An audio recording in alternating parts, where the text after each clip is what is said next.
বাংলাদেশ সশস্ত্র বাহিনীর জন্ম 1971 সালে রণক্ষেত্রে। 71 সালের 25শে মার্চ হানাদার বাহিনীর নৃশংস আক্রমণের পরপরই 27শে মার্চ চট্টগ্রামের কালুরঘাট বেতার কেন্দ্র থেকে তৎকালীন মেজর এবং পরবর্তীতে রাষ্ট্রপতি জিয়াউর রহমান বাংলাদেশের স্বাধীনতা ঘোষণা করেছিলেন। এরই ধারাবাহিকতা 21শে নভেম্বর সেনাবাহিনীর সাথে নৌ ও বিমান বাহিনী সম্মিলিতভাবে পাকিস্তানি বাহিনীর বিরুদ্ধে লড়াই শুরু করে।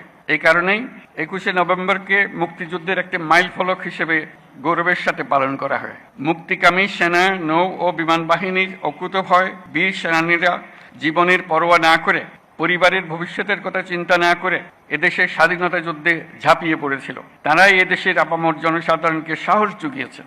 মানুষের সঙ্গে কাঁধে কাঁধ মিলিয়ে জল, স্থল ও আকাশপথে সম্মিলিতভাবে প্রতিরোধ গড়ে তুলে দেশমাতৃকাকে পরাধীনতার শৃঙ্খল থেকে মুক্ত